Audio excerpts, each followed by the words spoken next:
সনাতন ধর্মাবলম্বী ভাই ও বোনদেরকে শুভেচ্ছা জানাই এবং যে অন্তর্ভুক্তিমূলক বাংলাদেশ গঠন করতে চাই সেই বাংলাদেশে তাদের সমান মর্যাদা এবং সমান অধিকার নিশ্চিত হয় সেই জন্য জাতীয় নাগরিক পার্টি কাজ করে যাবে। সারা দেশে যাতে নির্বিঘ্নে পূজা উদযাপিত হয়, সেই নিরাপত্তা যাতে নিশ্চিত করা হয় সেজন্য সরকারের প্রতি আমাদের আহ্বান রয়েছে।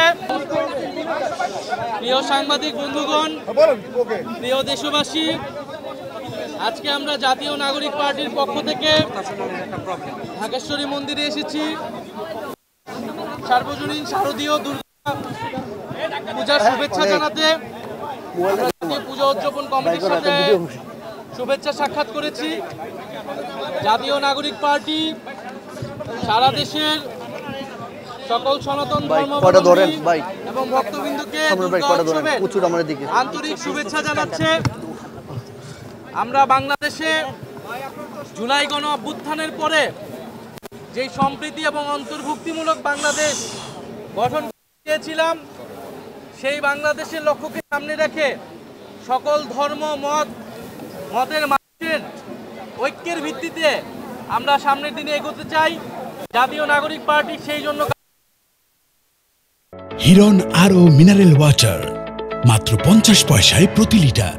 সারা দেশে যাতে নির্বিঘ্নে পূজা উদযাপিত হয়, সেই নিরাপত্তা যাতে নিশ্চিত করা হয় সেজন্য সরকারের প্রতি আমাদের আহ্বান রয়েছে এবং জাতীয় নাগরিক পার্টির বিভিন্ন স্তরের নেতাকর্মীরা স্বেচ্ছাসেবক হিসেবে কাজ করে যাচ্ছে। আমরা সনাতন ধর্মাবলম্বী ভাই ও বোনদেরকে শুভেচ্ছা জানাই এবং যে অন্তর্ভুক্তিমূলক বাংলাদেশ গঠন করতে চাই সেই বাংলাদেশে তাদের সমান মর্যাদা এবং সমান অধিকার নিশ্চিত হয় সেই জন্য জাতীয় নাগরিক পার্টি কাজ করে যাবে।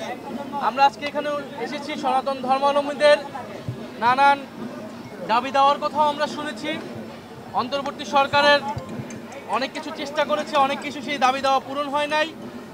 তাদের দাবি দেওয়া যাতে পূরণ করে নেওয়া হয়, আমাদেরও সেই আহ্বান থাকবে সরকারের প্রতি এবং বাংলাদেশের সনাতন ধর্মাবলম্বী সহ সংখ্যালঘু জনগোষ্ঠীর কেউ যাতে অনিরাপদ বোধ যাতে তাদের মধ্যে না হয় সেই জন্য সকলে মিলে আমাদেরকে কাজ